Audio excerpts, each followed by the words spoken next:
Yeah, good evening, all of you. My voice is clear. Let me confirm. Yeah. Okay, guys. Last classes లో GST configuration సంబంధించి exclusive of tax, inclusive of tax, so తర్వాత invoices ని manual clearing ఎలా చేయాలి, automatic clearing ఎలా చేయాలనేది last classes లో మనం క్లియర్ గా డిస్కషన్ చేయడం జరిగింది. టుడే క్లాస్ లో మనము asset accounting configurations and steps are overview గురించి క్లియర్ గా డిస్కషన్ చేస్తాం. అసెట్ అకౌంటింగ్ సంబంధించిన కాన్ఫిగరేషన్ మీరే చేయాలి. ఇది మీకు task.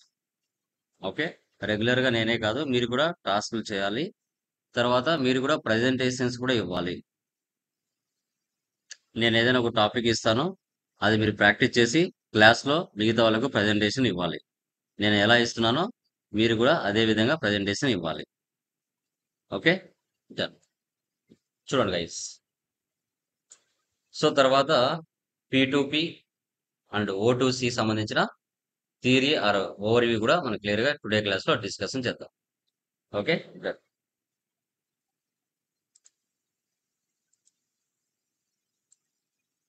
Yeah. So asset accounting అంటే ఏంటి? ఇలా స్మాల్ డెఫినేషన్ ఇచ్చున్నాను. Asset accounting is the in the SAP system is used for managing and monitoring fixed assets in financial accounting. It serves as a subsidiary ledger, okay, to the general ledger, providing detailed information on transactions involving fixed assets. Okay, so అసలు business లో మీరు చూసుకున్నట్లయితే assets అనేది చాలా చాలా important role maintain చేస్తాయి. So మీరు చెప్పండి అమ్మా, ఫిక్స్డ్ అసెట్స్, కరెంట్ అసెట్స్ అంటే ఏంటి? ఒక్కసారి చెప్పండి. ఎనీవన్ చెప్పండి. Anyone so what are the fixed assets and current assets? Machinery, furniture are the fixed assets. Cannot see that is current assets, goodwill, patent, copyright, etc. ఇంకా anyone చెప్పండి.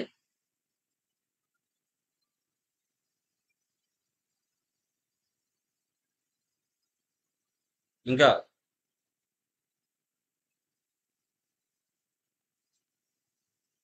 Anyone చెప్పండి మా.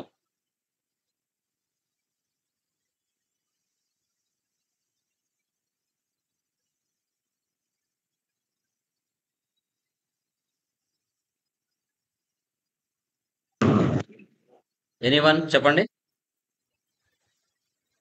మీకు తెలిసిన వరకు చెప్పండి అమ్మా, ప్రాబ్లం లేదు.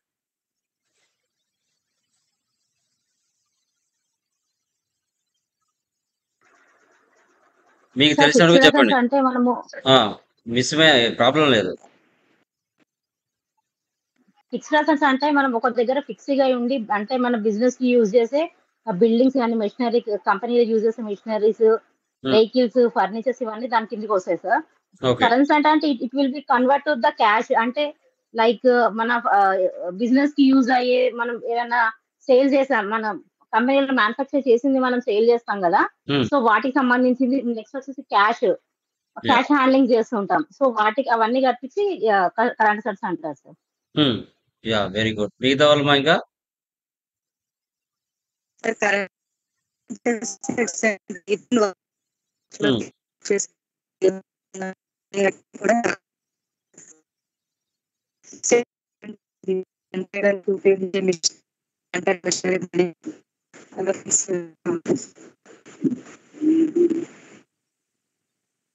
Okay, very good guys.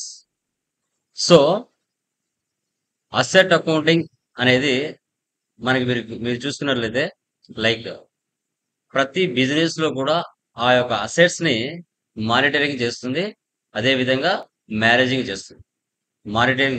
అదే విధంగా మానిటరింగ్, మేనేజింగ్ కూడా చేస్తుంది. సో వీటిలలో సమ్ టైమ్స్ మనకి ఎక్స్పెన్సెస్ ఇన్కమ్స్ కూడా యాడ్ అవుతాయి. ఎక్స్పెన్సెస్ ఇన్కమ్స్ కూడా మనకి యాడ్ అవడం జరుగుతుంది. ఓకే, సో టాంజిబుల్ అసెట్స్ అంటే ఏంటి, ఇంటాంజిబుల్ అసెట్స్ అంటే ఏంటో చూడండి.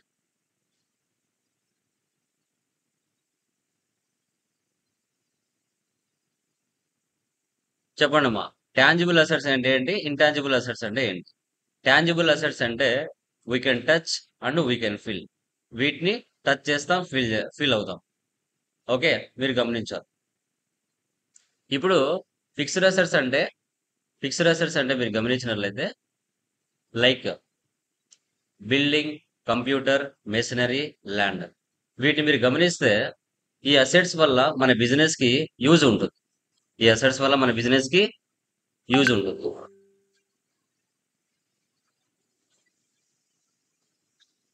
ఓకే,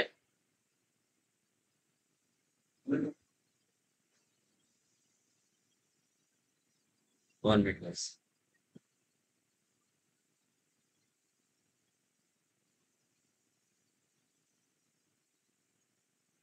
యా, ఇప్పుడు అసెట్స్ కొనడం వల్ల, ఈ అసెట్స్ వల్ల మన business more than 1 year use అవ్వాలి. So land, building, machinery, furniture, computer ఇవన్నీ కూడా చాలా చాలా చాలా ఇంపార్టెంట్. ఇవి కొన్న తర్వాత మన బిజినెస్ 1 సంవత్సరం పైగానే యూజ్ అవుతుంది. వీటిని టైప్స్ ఆఫ్ అసెట్స్ అంటాం. కరెంట్ అసెట్స్ అంటే ఏంటి? ఇవి మోర్ దాన్ 6 months లోపలే రొటేషన్ జరుగుతూ ఉంటాయి. Bills receivable, cash and banks, shares, prepaid expenses, వీటన్నిటిని మనం కరెంట్ అసెట్స్ అంటాం. ఓకే, ఇవి 6 months లోపలే రొటేషన్ జరుగుతూ ఉంటాయి. మనకి assets 2 types, tangible assets, intangible assets. So ఇక్కడ మీరు గమనించాలి, ఇవి 6 months లోపలే అనమాట. బ్యాంక్ లో డిపాజిట్ చేస్తూ ఉంటాం, విత్డ్రా చేసుకుంటాం. లిక్విడ్ కాస్ట్ ఎవరు కూడా బై హ్యాండ్ లో పెట్టుకోరు. Okay, done. తర్వాత intangible assets, we cannot touch and we cannot feel. ఇవి ఫిక్స్డ్ అసెట్స్ అంటాం అనమాట. ఇప్పుడు గుడ్ విల్ అంటారు. మీరు టాటా వాళ్ళ ప్రోడక్ట్స్ క్వాలిటీ కానీ క్వాంటిటీ కానీ మీరు గమనిస్తే చాలా బెటర్ గా ఉంటాయి. అందుకే వాళ్ళ గుడ్ విల్ అనేది మార్కెట్ లో బాగుంటుంది. ట్రేడ్ మార్క్స్, కొన్ని లోగో చూస్తేనే వాళ్ళ కంపెనీ లోగో అని ఐడెంటిఫై చేస్తాం, వాటిని ట్రేడ్ మార్క్స్ అంటాం. కాపీ రైట్స్, సినిమా తీసినా, సాంగ్ తీసినా, పోయం రాసినా, ఏవైనా రాయండి, కాపీ రైట్స్ సి అని రౌండ్ ఆఫ్ ఉంటాయి. పేటెంట్ రైట్స్, పేటెంట్స్ అంటే ఏంటి? ఏదైనా ఒక ఫార్ములా కనిపెట్టడం. ఓకే, ఆ ఫార్ములా మీరు గమనించినట్లయితే, ఫార్ములా కనిపెట్టడం అయితే, ఇప్పుడు కరోనా ఉంది, కరోనా ఫార్ములా కనిపెట్టింది ఒక దేశం, అదే ఫార్ములా ఇతర దేశాలు ఉపయోగించాలంటే మీకు కంపల్సరీగా ఆ దేశం పేటెంట్ రైట్స్ ఇవ్వాలి. సో వాటిని మనం ఇంటాంజిబుల్ అసెట్స్ అంటాం. టైప్స్ ఆఫ్ అసెట్స్ 2 types ఉంటాయి, టాంజిబుల్, ఇంటాంజిబుల్. తర్వాత ఇంపార్టెంట్ పాయింట్స్ మనం యాజ్ పర్ కంపెనీ పాలసీస్ ప్రకారంగా చూసుకుంటే, బిలో, ఫర్ ఎగ్జాంపుల్ కొన్ని కంపెనీస్ పెట్టుకుంటారు, 50,000 బిలో ఉంటే అది ఎక్స్పెండిచర్ కిందని, 50,000 అబోవ్ ఉంటే క్యాపిటలైజేషన్ కిందని చూపించుకుంటారు. ఓకే, క్యాపిటలైజేషన్ అంటే we can show add the asset value in balance sheet. Okay, so వీటిని మనం ఏం చేస్తామంటే, క్యాపిటలైజేషన్ కింద మారింది అంటే అవి కంపల్సరీగా బ్యాలెన్స్ షీట్ లో చూపించుకోవాలి. ఓకే, కంపల్సరీగా. మిగతా వాటికి అయితే అవసరం ఉండదు క్యాపిటలైజేషన్. ఓకే, ఎందుకంటే కొన్ని కొన్ని చిన్న కంపెనీస్ ఏం చేస్తాయంటే మాక్సిమం 50,000, 20,000 అలా పెట్టుకుంటారు. ఓకే, సో అలా.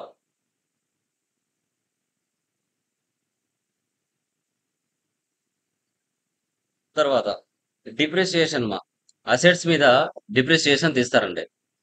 Computer 50,000 INR due to wear and tear asset value. ఇప్పుడు మీరు కంప్యూటర్ 50,000 పెట్టి కొన్నారండి, సంవత్సరానికి దాని మీద 10,000 డిప్రిసియేషన్ తీస్తే లాస్ట్ దాని వాల్యూ అనేది తగ్గిపోతుంది. సో దాన్ని మీరు స్క్రాప్ గానే పడేయాలి, లేదంటే ఎవరైనా సెకండ్ హ్యాండ్ అమ్మితే అంతో ఇంతో వాల్యూ అనేది వస్తుంది. Valuation of asset, we can decrease minus the asset value in the balance sheet. Okay, ఇక్కడ మీరు గమనించినట్లయితే, ఎప్పుడైతే మనకి మీరు గమనించినట్లయితే అసెట్స్ లో నుంచి డిప్రిసియేషన్ తీసేశారంటే బ్యాలెన్స్ షీట్ నుంచి దాని వాల్యూ అనేది తగ్గుతూ వస్తుంది కంపల్సరీగా. డిప్రిసియేషన్ మనకి 5 రకాలు: straight line method, written down method, maximum amount method, multi level method, periodic control method అంటాం. Periodic control method. దీంట్లో స్ట్రైట్ లైన్ మెథడ్, సో అదే విధంగా మీరు గమనించినట్లయితే written down value method, straight line method, written down value method అన్నమాట. వీటిని ఎక్కువగా use చేస్తాం. Maximum multi level period control method అనేది రేర్. ఓకే,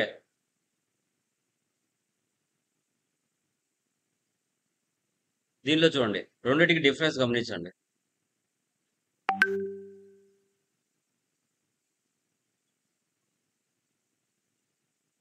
అంతే, చూడండి మా డిఫరెన్స్ చెప్పండి అమ్మా, ఈ రెండు డిఫరెన్స్ చెప్పండి.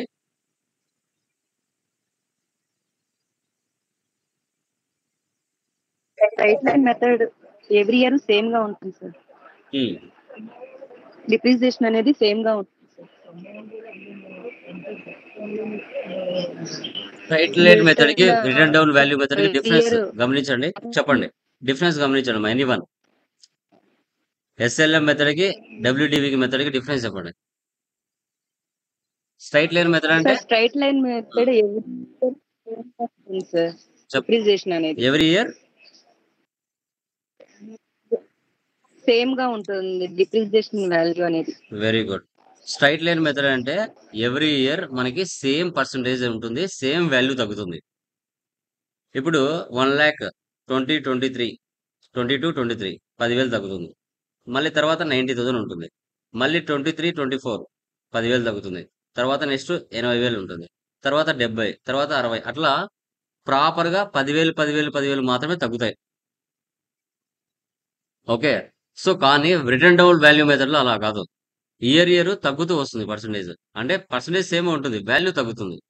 ఫస్ట్ ఇయర్ మాత్రమే 10,000 అనుకోండి, తర్వాత 90 ఉంటుంది, తర్వాత 90లో 9,000, తర్వాత 81,000, 81,000 మీద మళ్ళీ మనకి 8,000 అలా వస్తుంది. ఒక 1,000 రూపీస్ డిఫరెన్స్ అవుతూ కనబడుతుంది. That is called written down value method అంటారు. Written down value method. Okay, done. Retirement of value, remove of the total asset value from balance sheet. ఇక్కడ చూడండి, ఇప్పుడు అసెట్స్ మీరు యూజ్ చేసుకుంటున్నారు, బ్యాలెన్స్ షీట్ లో నుంచి దాన్ని బయటకు తీసేస్తున్నారు. అది మీరు కస్టమర్కు సేల్ చేస్తే దాని మీద అంతో ఇంతో రావచ్చు, లేదంటే రాకపోవచ్చు, లేదంటే దాన్ని వితౌట్ స్క్రాప్ పడేయచ్చు, వితౌట్ కస్టమర్ స్క్రాప్ అనేది పడేయచ్చు. Okay, done. Asset procurement process, purchase asset from vendor with purchase order, without purchase order. Purchase order పెట్టైనా తీసుకోవచ్చు, లేదంటే వితౌట్ పర్చేజ్ ఆర్డర్ పెట్టైనా తీసుకోవచ్చు. Purchase order creation PO, MIGO process, invoice creation, MIRO process, payment process. Without purchase order 1/90లో దీన్ని చేస్తాం. ఇది order మనకి ఏదైనా కావాల్సినప్పుడు ఆర్డర్ అనేది పెట్టుకోవచ్చు, తీసుకోవచ్చు, లేదంటే నార్మల్గా తీసుకోవచ్చు. దీన్ని అసెట్ ప్రొక్యూర్మెంట్ ప్రాసెస్ అంటాం. తర్వాత అసెట్ అండర్ కన్స్ట్రక్షన్, ఏయూసి అంటాం. Building asset, AUC separate header create చేస్తాం. ఇప్పుడు చూడండి, ఒక బిల్డింగ్ కన్స్ట్రక్షన్ చేస్తున్నాం, అది ఫుల్లీ అసెట్ గా మారలేదు. మారినప్పుడు ఒక కన్స్ట్రక్షన్ లో ఉన్న బిల్డింగ్ మీద మనం డిప్రిసియేషన్ తీయచ్చా, తీయకూడదా? ఎప్పుడు డిప్రిసియేషన్ తీయాలి? ఎనీవన్? డిప్రిసియేషన్ అనేది ఫుల్లీ అసెట్ గా మారిన తర్వాత, దాన్ని యూసేజ్ లోకి తీసుకొచ్చిన తర్వాత అప్పుడు మనం దాని మీద డిప్రిసియేషన్ తీస్తామా, లేదు కన్స్ట్రక్షన్ లో ఉండంగానే దాని మీద డిప్రిసియేషన్ తీస్తామా? చెప్పండి, చెప్పండి గైస్. ఫుల్ ఎసెట్ గా మారిన తర్వాత డిప్రిసియేషన్ ఫుల్ ఎసెట్ గా మారిన తర్వాత డిప్రిసియేషన్ చేస్తాం sir. Okay, okay. So fully asset గా మారిన తర్వాతనే దాని మీద మనం డిప్రిసియేషన్ తీయాలి. ఓకే, ఆ డిప్రిసియేషన్ తీసే ముందు, ఆ కన్స్ట్రక్షన్ చేసే ముందు రా మెటీరియల్, లేబర్స్, ఎక్స్పెన్సెస్ ఏవైతే ఉన్నాయో మొత్తం కూడా ఆ అసెట్ లో యాడ్ చేసేసుకుంటారు. ఓకే, ఎప్పుడైతే ఇంకా అది యూసేజ్ లేక వస్తుందో, ఆ యూసేజ్ లేక వచ్చిన తర్వాత నుంచి దాని మీద మనం డిప్రిసియేషన్ తీయాలి. ఓకే, తర్వాత asset accounting posting keys 70 for asset debit, posting keys 75 for asset credit.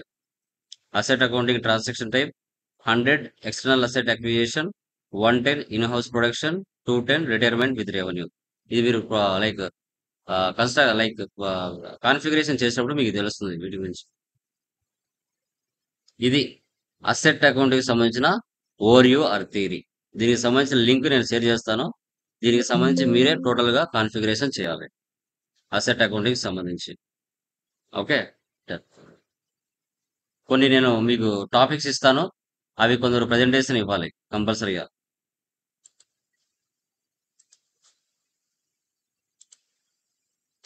Okay, next one చూడండి, P2P. P2P అంటే ఏంటి? Anyone, what is the meaning of P2P మా? P2P అంటే ఎవరు చెప్పండి? ఎనీవన్, P2P అంటే ఏంటి చెప్పండి మా, తెలిసిన కాడికి చెప్పండి, ప్రాబ్లం లేదు. ఎనీవన్, P2P అంటే ఏంటి చెప్పండి మా.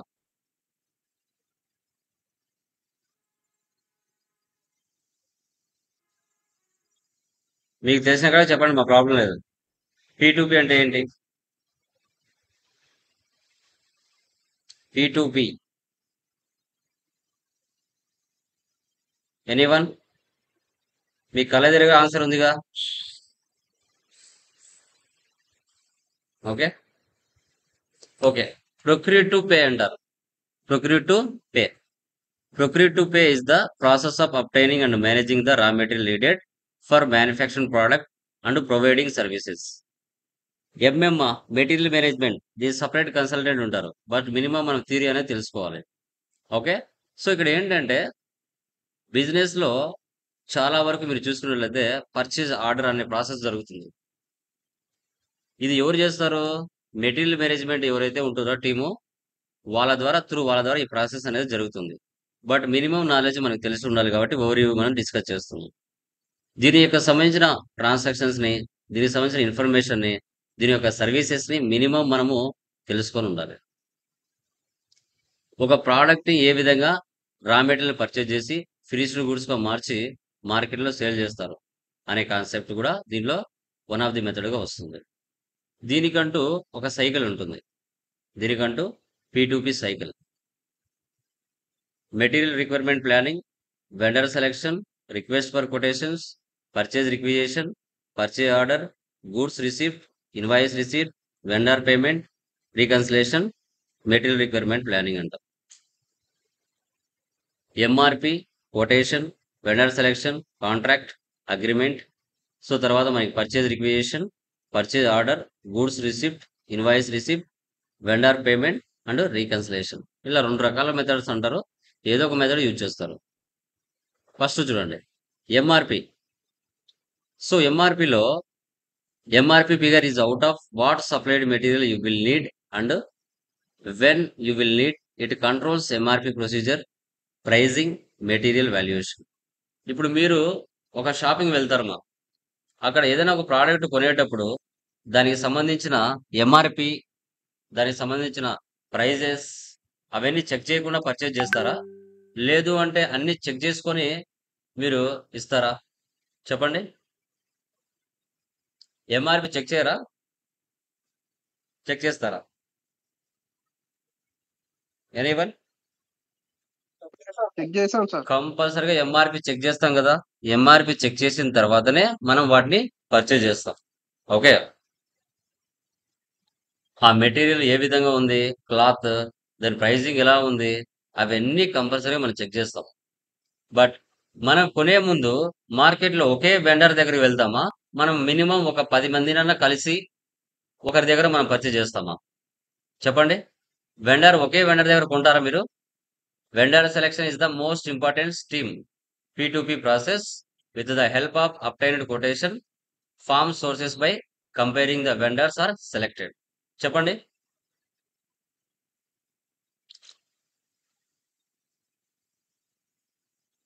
చెప్పండి గైస్. వెండర్ సెలెక్షన్,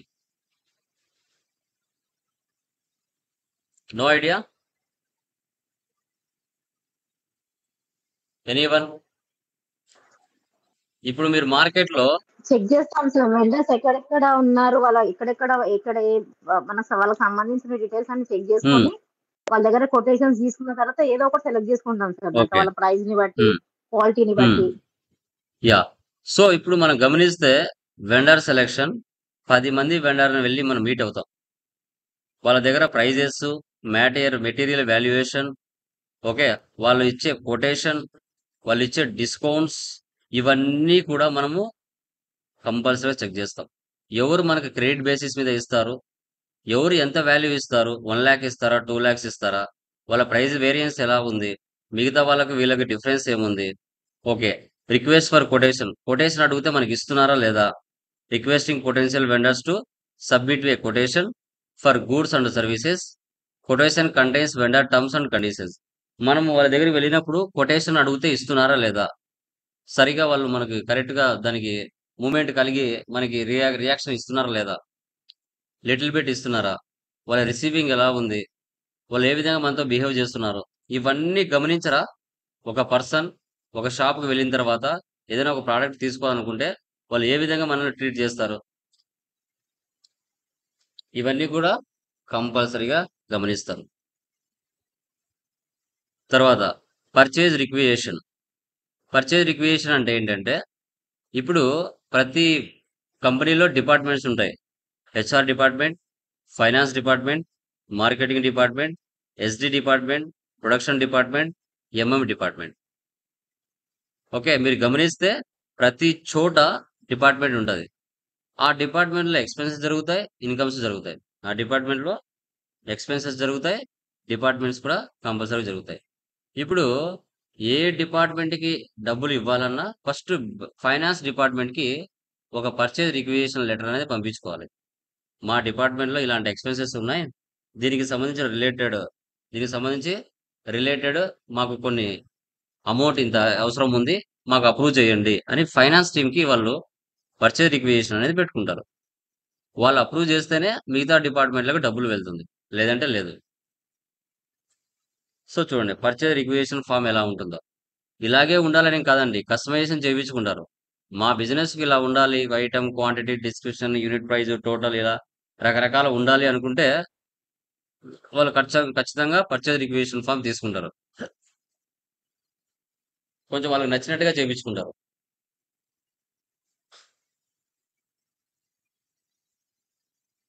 ఇది ఒక ఫార్మాట్. తర్వాత పర్చేజ్ ఆర్డర్. వాళ్ళు పర్చేజ్ ఆర్డర్ పెట్టారనుకోండి. ఆ పర్చేజ్ ఆర్డర్‌లో మీరు ఫిల్ చేయాల్సిన ఫీల్డ్స్ ఏంటి? ఏమేం need? Once purchase order is created, purchasing department initiates procurement process. Purchase department issues purchase order to vendor. Vendor supplied goods to and bills to the company accordingly. Purchase order have information like order type, vendor, material, quantity, purchase price, delivery date, terms of payment. ఇవన్నీ కూడా కంపల్సరీగా ఆ purchase order చేసేటప్పుడు ఈ ఈ data అంతా fill చేయాల్సి వస్తుంది. ఈ డేటా అంతా ఫిల్ చేయాల్సి వస్తుంది. సో చూడండి పర్చేజ్ ఆర్డర్ ఫామ్ ఎలా ఉంటుందో. ఇలాగే ఉండాలని కాదండి. ఒక్కొక్క కంపెనీ ఒక్కొక్కలా ఇచ్చుకుంటుంది. వాళ్ళు కస్టమైజేషన్ చేసుకొని వాళ్ళకి నచ్చిన ఆర్డర్‌లో వాళ్ళు ఇచ్చుకుంటారు.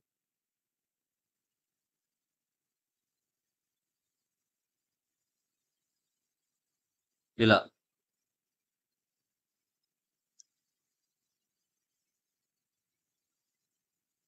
తర్వాత goods receipt. When organisation received goods receipt posted in SAP using T code MIGO. Accounting entry for goods receipt is follows. Inventory account data to GRIR clearing account అంటారు. గూడ్స్ రిసిప్ట్ అండ్ IR అంటే invoice receipt అంటాం. మీకు interview point of view అడిగినా కూడా చెప్పాలి. Goods receipt transaction ఏంటి అంటే inventory account data to GRIR clearing account అని చెప్పాలి. తర్వాత invoice receipt. So GRIR clearing account data to bank clearing account అని చెప్పాలి. Invoice receipt. GRIR clearing account data to bank clearing account. Interview point of view అడిగినప్పుడు మీరు కంపల్సరీగా వీటిని expose చేయాల్సి వస్తుంది. గూడ్స్ రిసిప్ట్ కి ట్రాన్సాక్షన్ ఉందా అంటే ఉంది అని చెప్పాలి. పర్చేజ్ ఆర్డర్ కి ట్రాన్సాక్షన్ ఉందా అంటే ఉంది అంటే మీరు ఫెయిల్. పర్చేజ్ ఆర్డర్ కి ఎలాంటి అకౌంట్‌కి ఎంట్రీ ఉండదు. లేదు అని చెప్పాలి. మీరు ఉంది అంటే మీరు ఫేక్ అని తెలిసిపోతుంది. ఒకవేళ మీరు ఎక్స్‌పీరియన్స్ పెట్టుకొని వెళ్ళాలనుకుంటే. తర్వాత vendor payment. Vendor account data to bank clearing account. Vendor account data to bank clearing account. ఇది వెండర్ పేమెంట్ అంట. Payment can be done through manually F-53, automatically F-110. Vendor account data to bank clearing account అంటాం. ఇది vendor payment. తర్వాత next reconciliation. Reconciliation అంటే ఏంటి? Bank clearing account data to main bank account. Bank clearing account data to main bank account. So reconciliation. After receiving bank statement is uploaded in SAP automatic reconciliation happens. We have accounting entry as follows. ఇది reconciliation. ఇది మా P2P, procure to pay, minimum తెలుసుకోవాల్సిన cycle. దీనికి సంబంధించి separate consultant ఉంటాడు. Minimum మనకు తెలియాలనేసి మనం చెప్తున్నాం.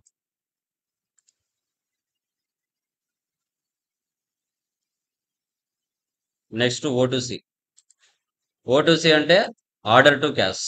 SD sales and distribution. So ఇక్కడ చూడండి, ఇదేంటంటే మనము సేల్స్ ఆర్డర్ ఎవరికైనా పెట్టినప్పుడు order to cash is a set of business process that involve receiving and fulfilling customer request for goods or services. It is a top level.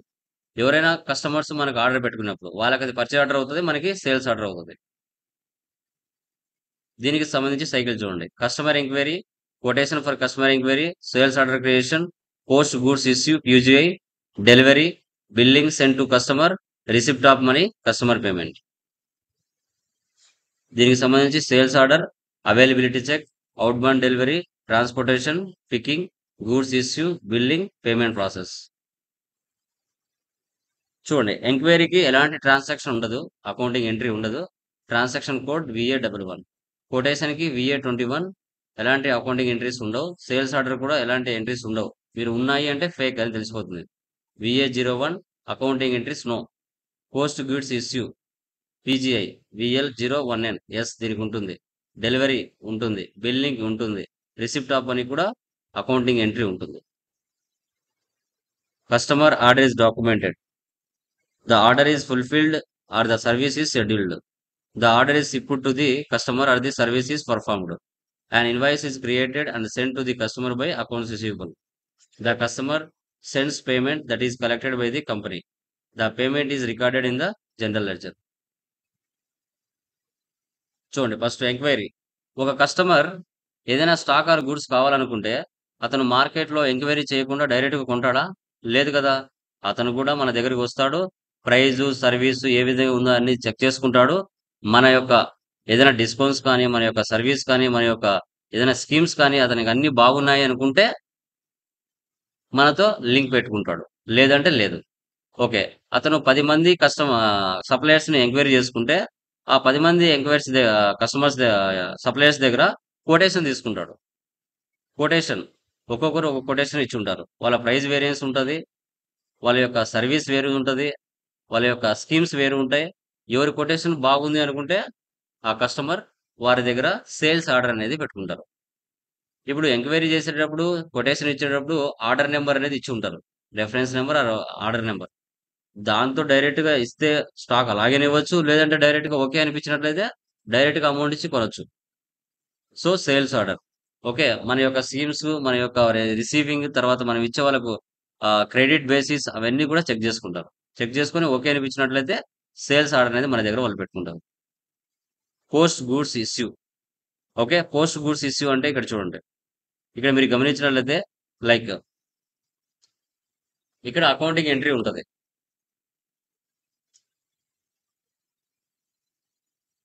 Post goods issue is the steps where goods are being picked by warehouse, packed and shipped to the customers given shipping address as per the sales order. వాళ్ళ order పెట్టిన తర్వాత వాళ్ళ address అవన్నిటి కూడా మనం అంతా pack చేసి ready చేస్తాం అనమాట.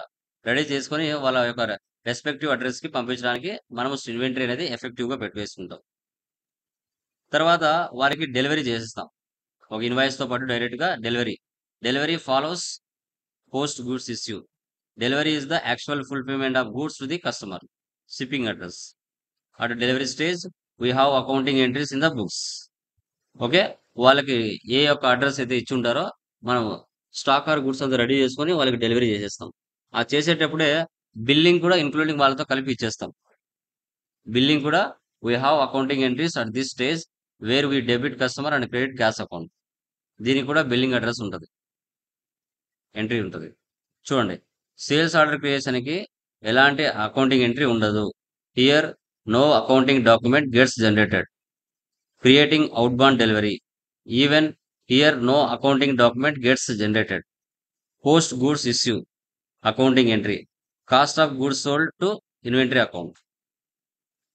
పీజీఐకి accounting entry cost of goods sold accounted to inventory account అని చెప్తాం.